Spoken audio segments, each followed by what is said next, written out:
This is Comic Shenanigans, episode 1150, Book of the Month Club, John Byrne's SUPERGIRL saga. Ain't no stopping them shenanigans. Love getting into shenanigans. All up in them shenanigans. Shenanigans. Shenanigans. Shenanigans.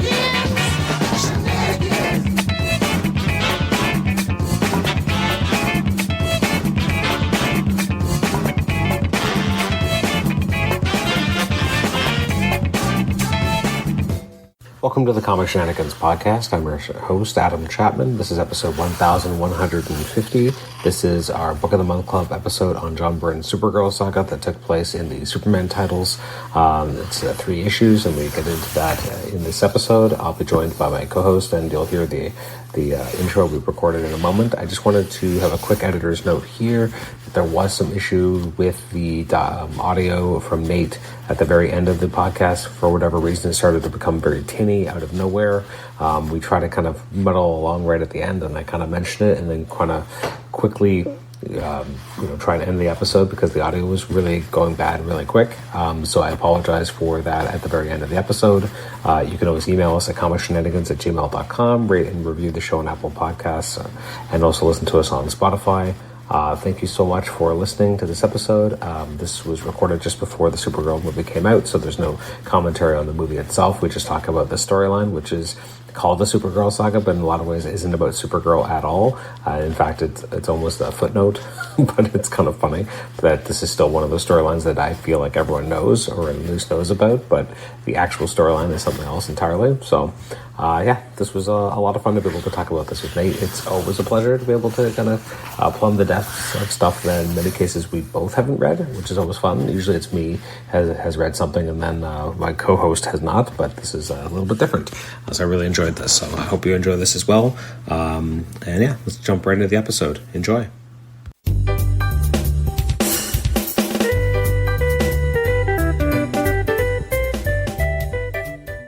Welcome to the Comic Shenanigans podcast. This is episode 1150. It's Book of the Month Club, John Byrne's SUPERGIRL saga. I am your host, Adam Chapman, joined by my regular Book of the Month co-host, Nathan Struck. Nathan, say hello to the fine people.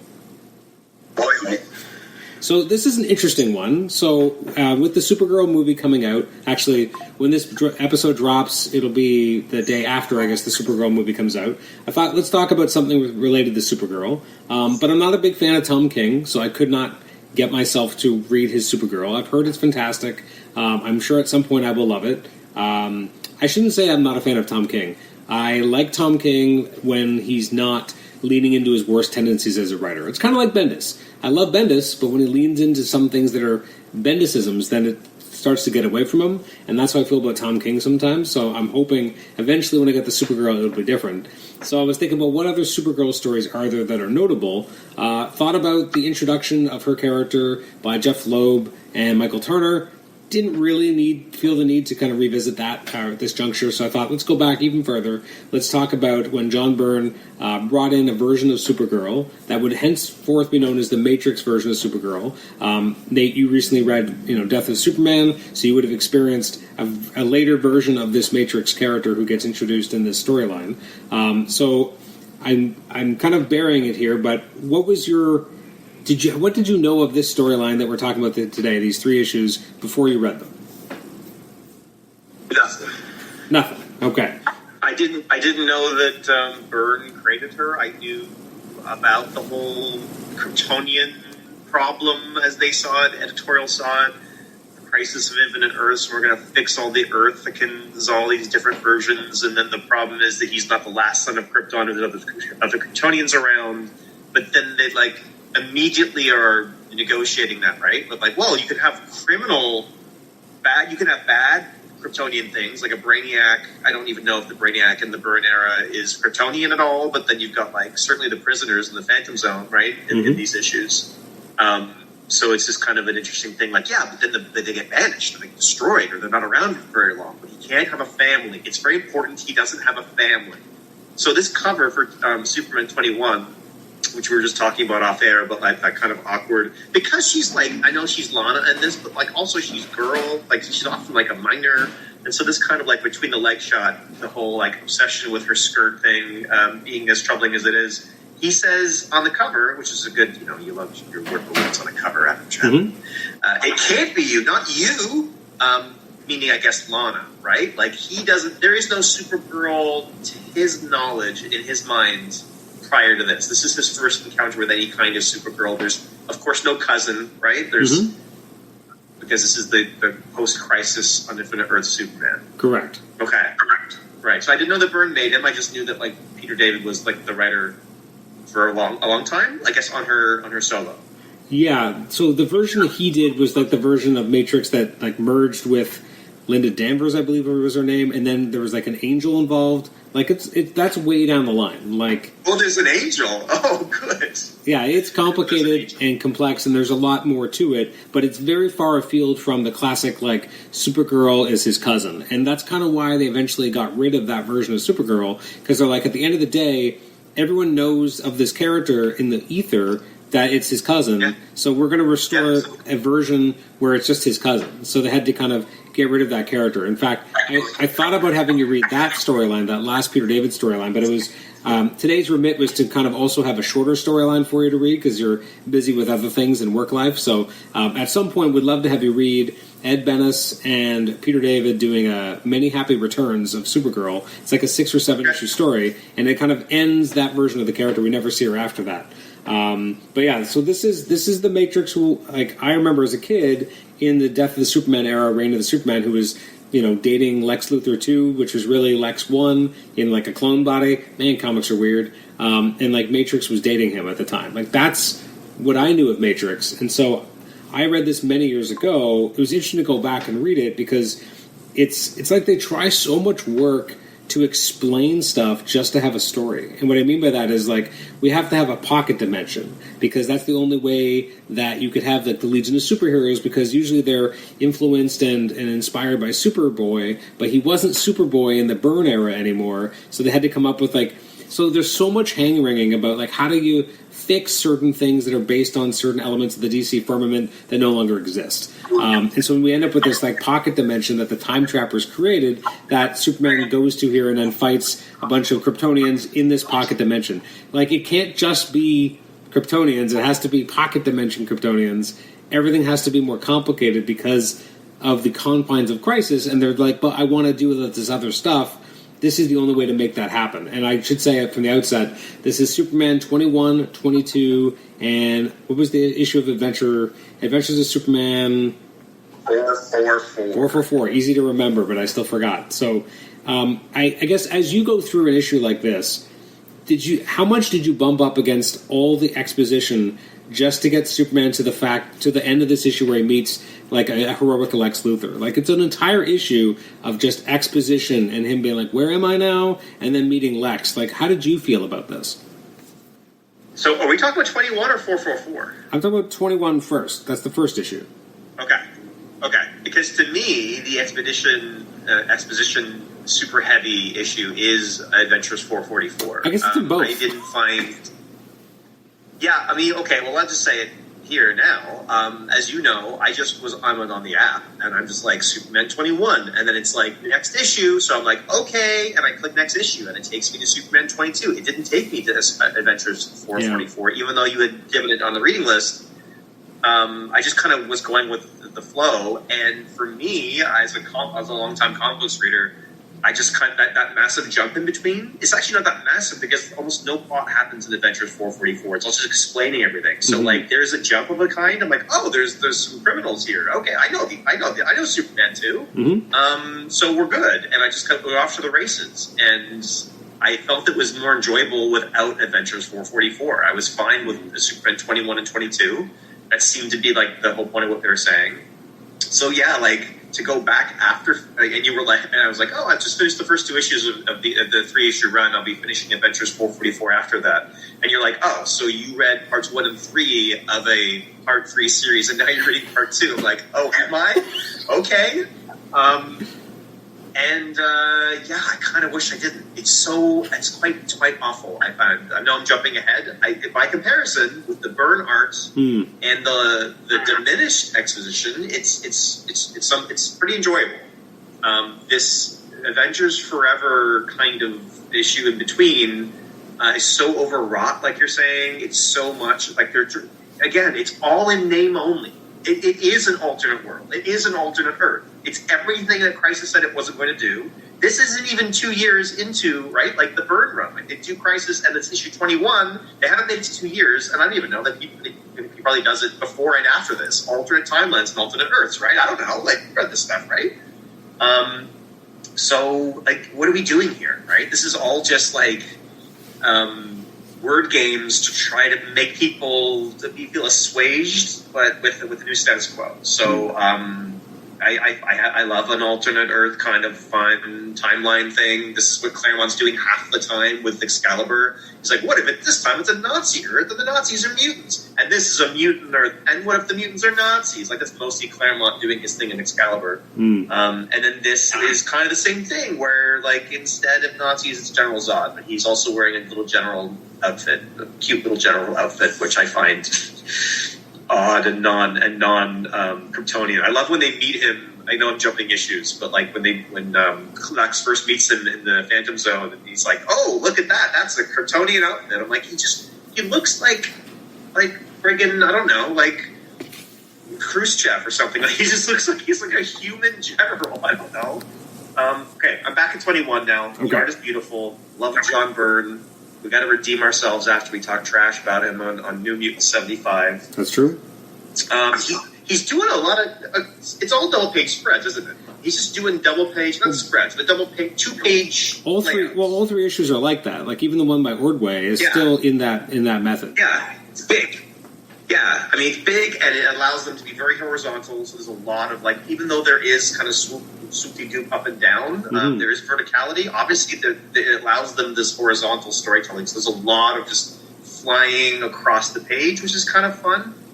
Do they keep doing this after these? Like, is this just a special Supergirl choice? So I'm not sure, but I will say that this is the end of Byrne. Byrne doesn't do anything past this. He's done. Oh, okay. So like, there's some of his plots and some of his information they use going forward, but like, he's properly done after 22. So it's interesting. Like, this is what he goes out on. It's interesting reading it on the app. I was reading Exile, which is like this major multi-part storyline that takes place a couple months after this, but basically deals with the fact that right after this storyline, there's a Brainiac storyline, and in that Brainiac storyline, Clark gets his head kind of messed with. He ends up, when he's sleeping, he goes out and fights crime as a guy named Gangbuster, and he's very violent with criminals. Anyways, then eventually he gets exposed that it was him. He's horrified once he realizes the truth and decides that he has to leave Earth because, you know, he's a danger to everyone as long as this stuff was in his head. Plus, he's still dealing with the guilt of what happens at the end of issue 22 here. So he exiles himself from Earth. Then he goes on a series of adventures, which are varying levels of quality, which I found most enjoyable about most of the Exiles issues I've read thus far, is actually just all the Daily Planet stuff. The stuff that goes on Earth is actually really interesting. There's a lot of different plot lines on all the Earth stuff, and we don't always think about, you know, Superman having that robust, a supporting cast, but because we think of just kind of the stalwarts, but there's actually a lot of more depth that they played with in that era, which we don't get to see any of here because he's immediately off Earth and doing this thing. And as you said, I conflated the issues a little bit, but the first issue is just a lot of him chasing Lana and fighting Lana, and then ending up on this pocket dimension. And then you're right, the second issue is the real information dump of where he is, what happened to this, you know, since we've last seen it, which was very dull and very much. I didn't feel like I cared. I didn't feel like I was that invested. I was just kind of like, move on already. And then, okay. Can I try to explain what I read? Sure. Tell me if I got this right. Okay. So there were a legion of superheroes, and they were from the 30th century, and they did exist prior to Crisis. Yes. And then Crisis comes along, and now they can't exist the same way? Yes. And Superboy didn't exist anymore because all those comics are gone. Yes. So they have a myth about a guy who didn't exist. And then they're like, this has inspired us, this myth of a non-thing, to become superheroes. but Superboy is in issues of Legion of Superheroes because he comes from the past to the future and fights with them eventually, right? Pre-Crisis, yes. Or they just... Right, but they can't talk about that anymore. Like, those issues that exist in your bin don't exist... Yes. In terms of whatever the Legion is, okay. And then the Timekeeper goes, that's cool. I like that. I'm going to make sure there is a Superboy.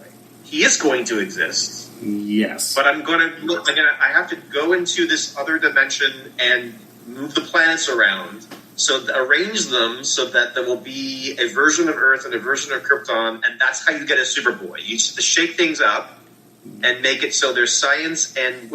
I love how Krypton's like, it's the science planet, and Earth is the shitty... So it's the bad planet, it's the violent planet, it's really crappy, right? Yes. And that way you get a Superboy. But the Superboy, the whole point of that is so that Superboy closes the loop, the time loop, so that there is in fact a Superboy to base the myths off of. But he doesn't go forward in time, though, and join them. But he does disappear, right? Like, Superboy disappeared.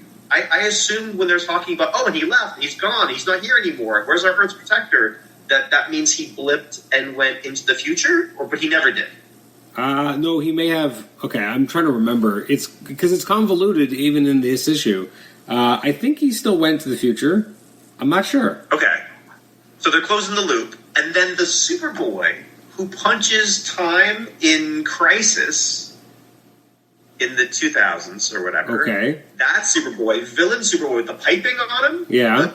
That's this Superboy? No. Oh, it's a different Superboy. That Superboy was a pre-Crisis Superboy on Earth Prime, which is why it's called Superboy Prime, and which is supposed to be our Earth, where it's just humans. And he read a comic book about these characters, and then discovered, and he was named Clark Kent, and then discovered he did have powers, and then eventually had to team up with Superman. He fought in the Crisis on Infinite Earths. He was a hero. He was a good guy. Him and Superman from Earth 2 and Lois Lane from Earth 2 end up on the other side of reality, and when it all ends, and that's it. Right. So this and Alexander Luthor of Earth 3, or like the son of Lex Luthor from Earth 3, also ended up. The four of them were basically on the other side of reality, and they disappeared after Crisis, and then it was 20 years till we ever saw them again. So this Superboy maybe went nowhere, or went to the Legion. It looks like came back. It looks like he died in the 30th century. And then Byrne leaves anyway, and they're like, I don't know, maybe, yeah. Oh, he dies in the 30th because he dies in the Legion. There's a Legion storyline where he dies. I think they mentioned it here that he never came back. He went to the 30th century. He never came back. I think they might eventually reveal that he did die elsewhere, but they assume he's dead anyway, which is what we're seeing. Okay, so I hope I got parts of that, but anyway, it was just like overwrought. Adventures 444 is just so much of this stuff that it doesn't need to even do. And who's it for? It really just seems like it's for editorial. Don't be mad at us. Yeah, I mean, I guess it does set up the conflict in the next issue. So I mean, but it's weird to do that in a part 2. Part 1 is all about getting Clark to this other place. We really should have taken a couple pages, like in part 1, to really have a sense of the stakes, because then you spend the entire second chapter just saying, like, Zod did all this stuff, he killed all these people, which is bad and horrific, but then we get right to the climax in the third issue. Like, there's no middle. Right, well, that's because, for me, that's why I really didn't notice when I jumped an entire issue. I'm like, oh, okay, I mean, I guess they're going to fill this in, where Zod was or what's going on, and they didn't. I'm like, we'll turn another page, next page, and they don't. I'm like, oh, okay. Yeah. I don't know. Maybe I missed something. I just went with it. So, again, if I was 8, it's exactly what you would do. You'd be like, okay, I got the full story. There was some punching. There was a lot of kryptonite and different kinds of kryptonite, and there was golds. And there was green, and then Superman kills them. And that's the thing that I wanted to, maybe focus on. 2 things. The 2 main things were my takeaways. This Supergirl saga has very little Supergirl in it at all. Yes. She's laser beamed out of, really the fight almost immediately. And doesn't do almost anything in Adventures of Superman because it's all, flashback. She's just kind of like, oh, let's. And she does some fun flying around in the first issue of these 3-issue storylines. So it's kind of unfortunate she doesn't get very much to do. And then, Superman kills, right? So that's an interesting choice for Byrne to do before he leaves. And and now he's changed forever. And I don't know if I'm a hero anymore. And wow, that's really dark for Superman in the 80s. That's, I mean, people were really challenged by Batman versus Superman, right? Killing Zod at the end.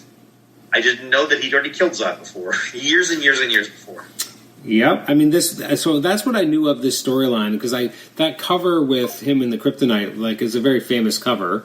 As is the issue of 21 as well. They're both very memorable, very well-known covers. I remember reading about it all the time in Wizard magazine, because they would always kind of point to this as this big moment for Superman. Now it's interesting here because at the end of the issue, you don't really feel there's necessarily that much remorse per se. He says he has to think for a while and resolve some stuff, but you don't really get a good sense of just how much this might be affecting him, because it does feel very because this is all happening on one issue, and this is where maybe modern pacing would be a little bit better, you don't get a sense of him really wrestling with the decision that he's going to kill these guys. No, he just does it. He just kind of does it, and even how it's done is an interesting artistic choice, bathed in the weird greens, but again, it's almost like the detail of the characters isn't that rich here. He's kind of not really drawing it that well. If not well, he's just not detailing it that much. We're back to New Mutant 75. I know. I'm still liking it overall. It's an interesting choice.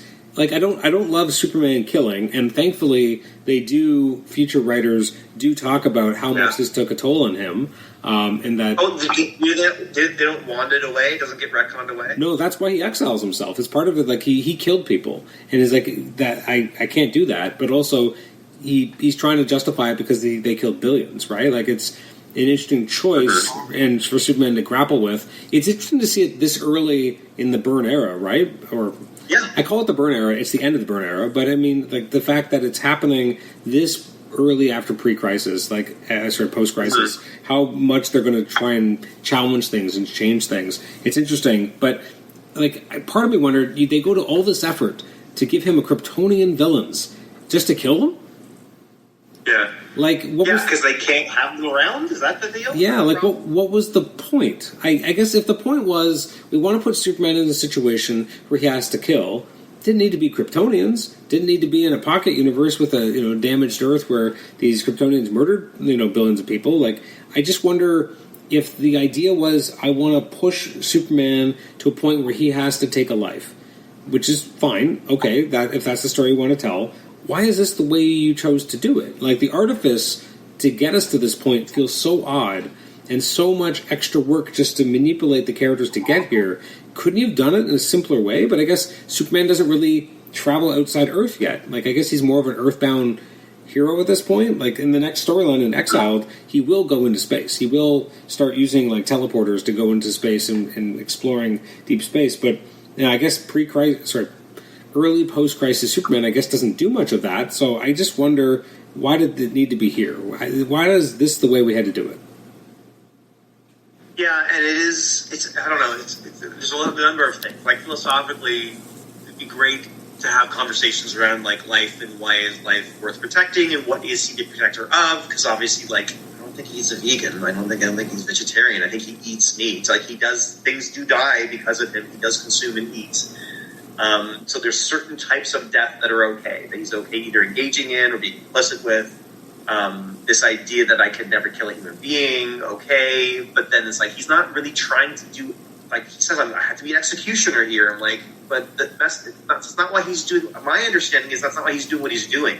He's I can't contain you, and you'll get out. And they're we will get out, and we will keep killing, and you can't stop us. And they're they're almost mocking him. The only way you can stop us is to kill us, so you'll never do that. I think you're right. It'd be great to have this is maybe something that Morrison would definitely maybe have fun with, as it were, if I can use that word, in an all-star issue of, okay, what are the ethics here? Maybe more than one panel of him going, and now I will do something. Now I must do.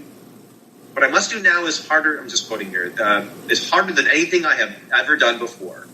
And he just makes the decision. He's okay, now I'm going to do the hardest thing I've ever done before. And there's one panel of him making what looks to be a consternated face or an uncomfortable face. And he's how? Be nice if you, I don't know, thought about it, talked to someone, went and saw his parents, had a conversation with them about it. But there's no one here, and I guess that's the point, right? Like, he's on this dead Earth. He's the last, living. I know, but he can invent an inventor thing. He invents a super trans-dimensional portal beam, and then he talks to Mom, Pa, or something, and he can have a chat, or Lois, and like, what would you do? And like, Although you bring up a point, they never bring back the aliens. They never really explain how he gets home.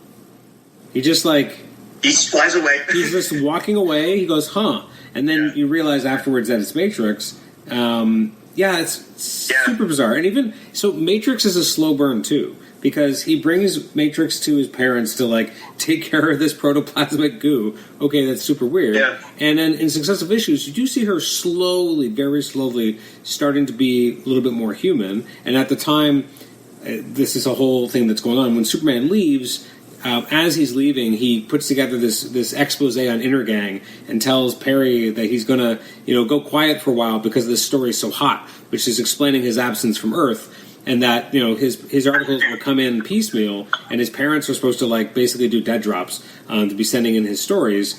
And then while that's happening, this private detective is looking to break into Clark's place. As he does that, Intergang is after Clark, thinks that this guy is Clark, and murders him in Clark's apartment. And so everyone thinks that this, there's not much left because Intergang uses a ray gun or whatever. So everyone thinks that Clark is dead. But his parents know that he's not. But everyone thinks that he's dead. So Matrix, her first time of kind of shape changing into a new shape is Clark. And to be like, well, I can help figure out a way to make people think that Clark's still alive, because she starts to take his form, trying to take his language. So that's, again, the evolution of that character is quite interesting. It's weird that she starts here and doesn't have much of a character arc at all, but they do end up doing a lot with that development of that character, slowly pushing her towards becoming the Supergirl that we see in the Death of Superman era. It is also interesting that, it's a Matrix mushy shape-shifting thing at all, too, right? It sounds like there was, I don't know if this is truly the case, but some editorial meddling where they're like, well, what if Lex is Lana Powers, and then she'll be the new Supergirl? She's not Kryptonian, and they're like, yeah, but they can't actually be Kryptonian powers. We can't give her, the same kind of flight, the same super strength. She can be strong, but she can't be Kryptonian strong. And, maybe, telekinesis is going to be involved. Some kind of mind powers, maybe, and because, I don't know how they brainstorm this, but they're just she'll have the uniform, and we'll let her look that way. We'll make it very clear, every single issue of Supergirl, that she is not Supergirl and she's not Kryptonian. And to really drive that home, yeah, she's going to be an oatmeal person for a while. But she looks like Lana, but she doesn't have to look like Lana. It gives them more to play with, I suppose. There's a lot of freedom in terms of how they can tell stories with this character, as it were. She's not much of a character in these issues, is what I'm saying. But yeah, I understand that people love what Peter David does with her, that's kind of well-beloved run. I would be interested in maybe looking more into it as I kind of get more familiar with this era. And this is the same character that eventually is the crop top, half-top, white, yes, right, T-shirt with the mini skirt. Is that the same character later? Part of it, yes. Okay, or is that okay? I'm obviously stepping too far ahead into what is something very, very complicated. But I just wonder. I would love to know people who were reading at this time, people who were maybe even fans of Supergirl, how they received this. Maybe in letters pages that would I feel like reveal that. I would imagine in general they were probably just excited to see a version of Supergirl back, because that was one of the things that was kind of taken away by Crisis. What's interesting, when you first see her here, it's so odd because you have her flying, Superman catches her, right? And he's like, oh, there you are, I thought I'd lost you. And we have this shot of her, and it's the blonde Supergirl, and she's just there. She's like, I'm no illusion, I'm Supergirl. Then she shifts into looking like Lana, and I'm also someone else. Why did she look for someone else to begin with? I didn't understand it either. What am I looking at? It's so subtle. It's just a hair color change. It's a slight. I guess maybe a slight change in the face, plus obviously the hair color. But it's such an odd because that's only for us. That's for us as the readers, because we know a blonde Supergirl, but he doesn't. Yeah. This is her, and but it's not. It's very clearly not. Same eye color. I don't know. It just looks like her head is turned down, then tilts up. Yeah, the hair changes slightly. Yeah, I'm Supergirl. I don't know. I'm going to ask you a question about Superman 21. That first page by John Byrne, what did you think of that? Oh, with like the dome. The dome around the city? Yeah, it's fantastic. This is like really evocative. This is the thing that makes me think or assume that Byrne was really into a lot of the same kind of pulp sci-fi kind of stories or tales that inspired a lot of writers and artists in these companies. It just feels like the city at the end of the world kind of thing. Mm-hmm. Very evocative, very cool. You can see like the blasts almost bubbling off the surface of the dome's force field. So yeah, it's really fantastic splash page that really makes me go, oh, what's happening here? With the second issue of Superman 22, I did like all the blacks when they're fighting in space. I mean, obviously they are fighting in space, but there is something to kind of that blackness behind them. It does isolate them, and it does make it feel like they're very much fighting in another place. Whereas, in the previous issue, when you had him chasing after Supergirl, there was a lot of whites, but then they had some clouds sprinkled in, so you felt there was a kind of a sense of place and time. But here it felt, that blackness really added something. The death, a dead universe. It really hits home. I was also thinking about the cover that you were talking about, and every time I look at it, just because of the way this Executioner's hood is drawn, and I can't really see the S, especially when it's a thumbnail, I'm just like, why is Cobra Commander opening up a box in Superman comic? Like, it just kind of throws me off every time. But I mean, you could have them in a pocket universe. You could. Yeah. Now let's talk a little bit about adventures for a second. So this is 444. So this is the one that's not drawn by Byrne. This one you have the pencils by Jerry Ordway, inks by Dennis Yankee. I'm curious how you felt. I mean, you would have had a different experience than most people because of the way you ended up reading this, where you went Byrne, then someone else. Whereas the traditional way of reading the storyline would be Byrne, then Ordway, then Byrne, which would have a certain, feeling of how that artistically would go back, kind of bouncing from one artist to another. So how did you feel about Ordway's take on Superman?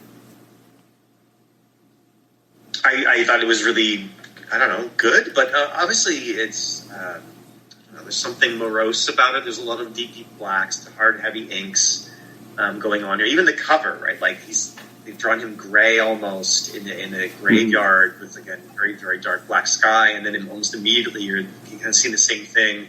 The third panel on page 1 is just this heavy, heavy shadow over Clark's face, and so it's off to the races, right? Because then, they're in the graveyard, deep, heavy pitch blacks. Again, you can barely see Supergirl's face as you go from page to page. And there's a lot of stuff here about Time Trapper and the universe and depictions of wars. It's very, very somber. But in terms of the actual rendition of Superman or how he draws him, he kind of makes him look both impossibly big, like a big strong man kind of circus, like the strong guy in the circus, which I think is kind of cool. It reminds me maybe of Siegel and Schuster, what they were going for initially.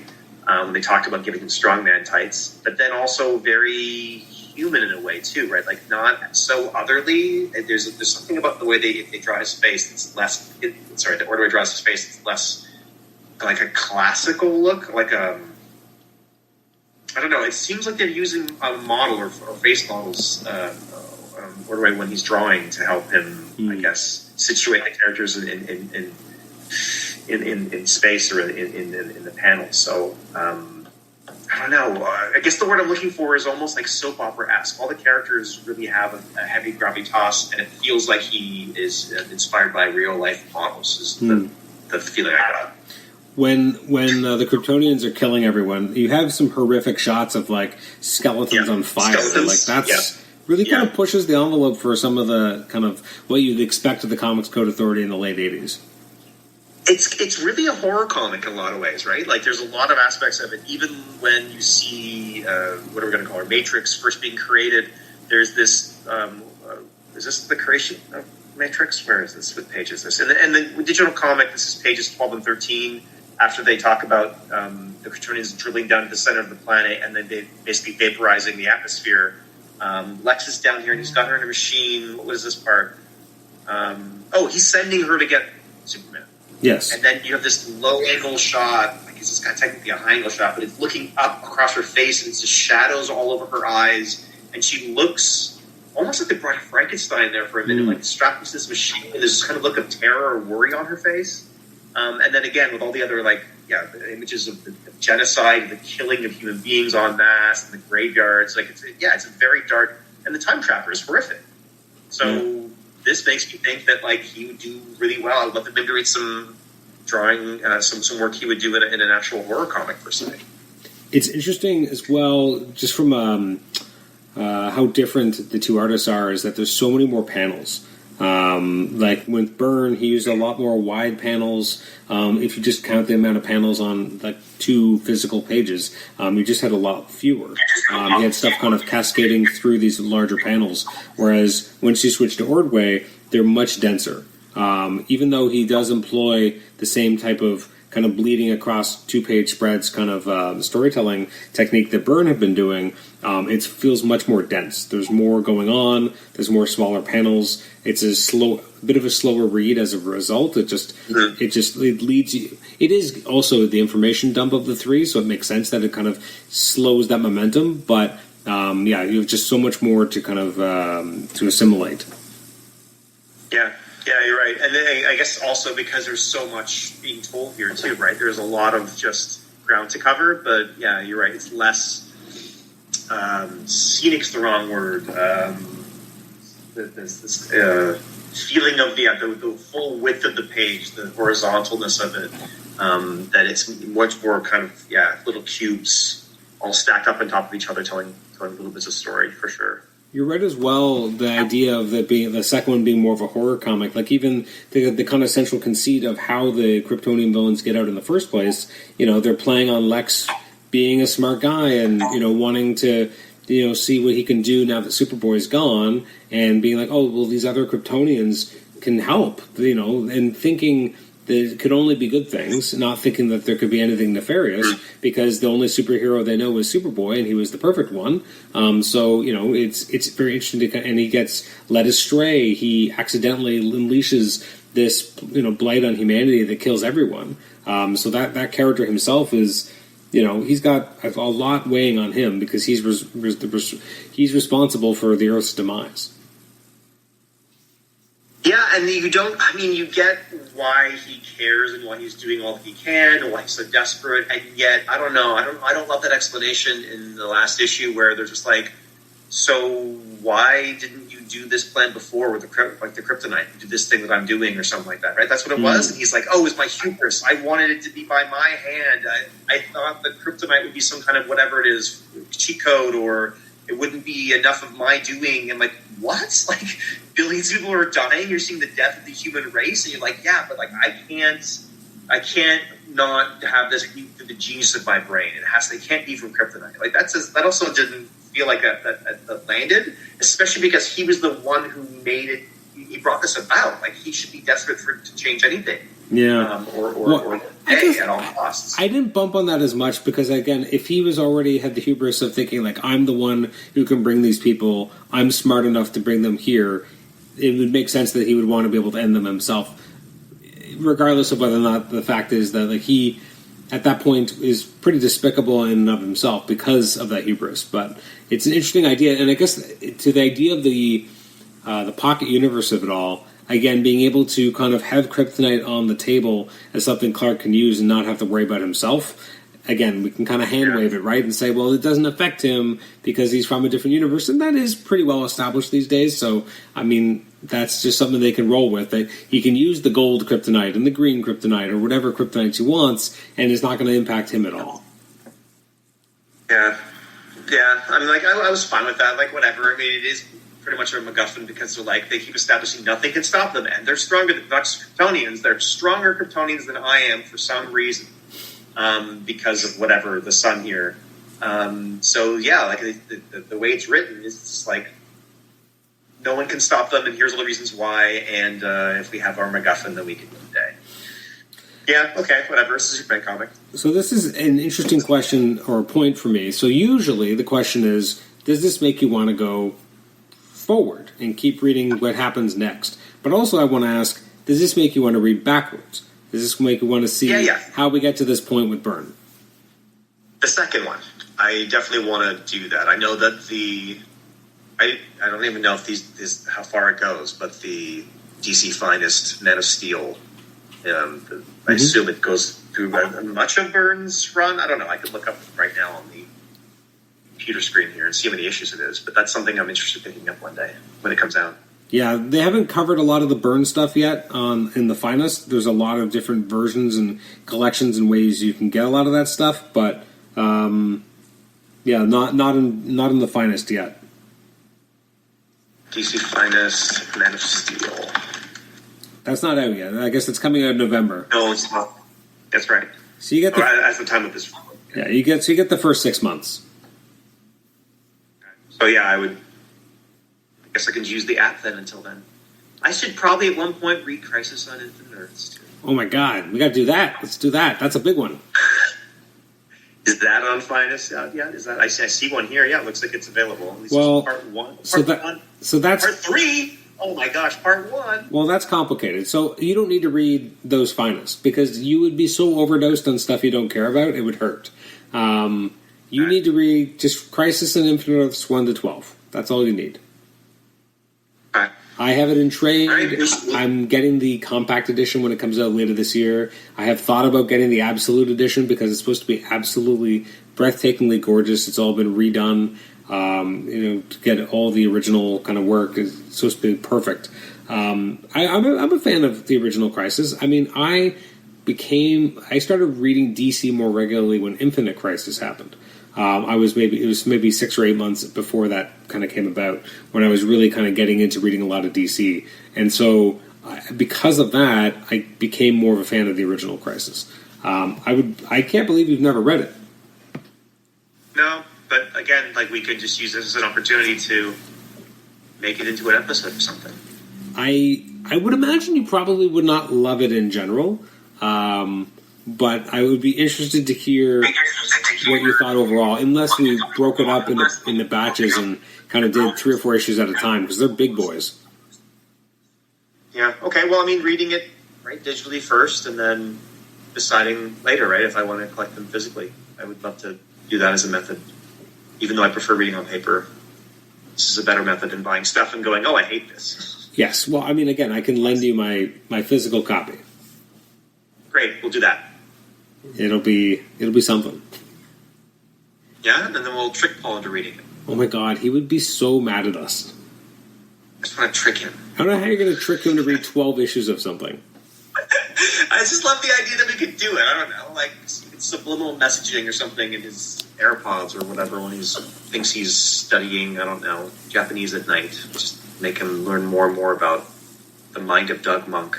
Just like in the Dumbo with Timothy, it's just like, yeah, right. Dumbo. But it's all in George Perez art kind of visuals. There you go. Yeah. Just be like, Crisis. Crisis. We'll get him, yeah. we got him. Any final thoughts about this Ersatz Supergirl, who doesn't really appear much, but it's called her saga anyway? Yeah, I mean, it's fine. I mean, Superman 21 and 22 is, like, I think what you should read.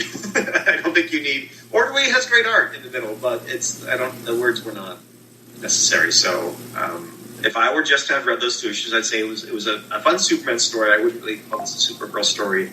Eventually, I think I'd like to poke around more and kind of see the early years of the Matrix character. But, yeah, I don't know, man. What a wild time. It just had to have been. There had to be a sizable number of Supergirl fans going, "This, I don't know what this is," and I'm pretty sure that the creators didn't know entirely yet either what it was. So it's kind of a mess, but I guess they were trying something new. Yeah, I mean, again, they gave themselves their own constraints, and they were bristling against it, right? And for trying to figure out, like, what does this mean? Yeah. We want to use the Supergirl IP, but we can't really. Because of something we did. Yeah, just embrace your history, guys. Like, if it's an integrated universe, I mean, just go with it. Like, people seem to really love... I mean, I guess we can talk about this more when we get to Crisis on Infinite Earths, but, like, is it an editorial thing, or was it because, to your knowledge, tons of fans were leaving the books, or they were confused. People were writing in going, "What's one? Is Earth 2?" Like, I don't know if it was a fan problem or just like the editorials. It sounds like it was a little bit of both. But I think it's more of maybe a perception that editorial had, that it made their books seem more confusing when you had multiple different versions of characters. So this would be a way to kind of simplify it and say, we're not doing that anymore. We're not going to have Earth X not Earth X, that's a bad example, but Earth S, and Earth 3 and whatever. Like, they're just going to be, there's just new Earth. The problem is that, if they had done it cleanly, it would have been Crisis happens, and then you relaunch the universe, or something similar. But they didn't do that. They had Batman, still had Jason Todd, but then they, changed his origins. So Jason Todd originally was basically just Dick Grayson. He was an acrobat. Now he's a bit of a dick instead. He's like kind of a street kid who gets adopted by Batman. That's different. Superman, they go right back to the origin, and they have a new origin of the Man of Steel in Man of Steel, and then they kind of move forward from that. So they kind of jump forward to being kind of current day after they have set up how Superman exists. But now they didn't, now they were like, well, we want to have a Justice League. Were they already in a Justice League? If they had just kind of said, we're starting from scratch at this spot, it might have been simpler than making it more confusing. So Wonder Woman is even more complicated because of when they decided to relaunch her, and it wasn't right away. And so there ended up being a bunch of, in Congress ideas that's what they did Zero Hour for. Zero Hour in 1994 was a way of saying, okay, we kind of screwed up a little bit. We cleaned up most of what we wanted, but we didn't do a perfect job, so now we're going to clean up the rest. It didn't quite go as planned either. But they kept trying to play catch up and trying to clean things up. And then even when you get to 2011 and you have the Flashpoint where you have, okay, we're just going to end everything and create everything new with the New 52. But the Batman books and the Green Lantern books are really doing well, so we're going to let them kind of continue their stories. And for the most part, nothing's really changed. But some of the finer details might have to be hand-woven away, but for the most part, we want to leave them alone, and because those creators are still writing those books. So then those books don't quite make sense, because then there's we have Damian, but he's only been Batman for 5 years, but he's had 6 Robins and they're all continuity. How does this make sense? So they keep trying to fix things, and then they come up with a way to fix it, and then they have to realize they got to fix that, and that's really the DC way. The DC way is they are constantly trying to fix and retrograft elements of continuity, and then smooth some things away that didn't work. And whereas Marvel is just kind of everything happened. If you liked it, great. If you didn't, just wait long enough and it'll be hand-woven away as well.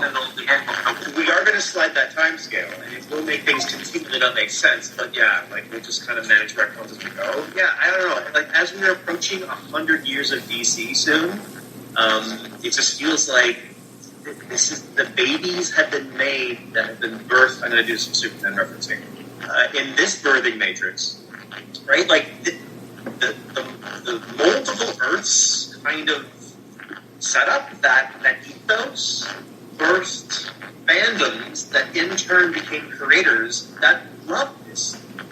They love clearly, right? They've gone on many people, even more curmudgeons, Alan Moore has talked about how much he loved reading DC Comics as a kid, and Captain Marvel and all this stuff, and how absolutely silly and zany they were allowed to be when they wanted. And so they seem to want to keep going back and doing that. This is my Superman. This is my Wonder Woman. So I want to do Green Lantern. And you're if you keep telling them no and wagging the finger and going look, it seems like it really stifles that creativity to some extent. I don't know. It seems like this interesting war of editorial trying to rein in what kind of makes DC its own special thing, right? And I know obviously you can't go full chaos, but you also can't go full order with it. So it definitely seems like it makes sense why it's a continual losing battle. Because you can't make it into Marvel. And even again, like you point out, Marvel's not doing a perfect edit either. It can't. Its beast is too big. It's overgrown. Maybe it was when Stan was kind of holding things down on in his term. Maybe far more doable, far less. There are fewer cooks in the kitchen, far fewer stories to trim down. But yeah, it's quite an interesting thing. And I guess I should go read this, and then eventually I should go read Crisis as well. I guess I'm just going to go in and do all this stuff. I'll just join you, and then you can see when an old man in his 40s thinks about, as we get towards the end of this particular decade, about comics from 30 and 40 years ago. How about that? Love it. Okay. I love going back in time. I love you taking a tour through DC Universe history. It's a lot of fun. Yeah, I'm having fun. Thanks for inviting me.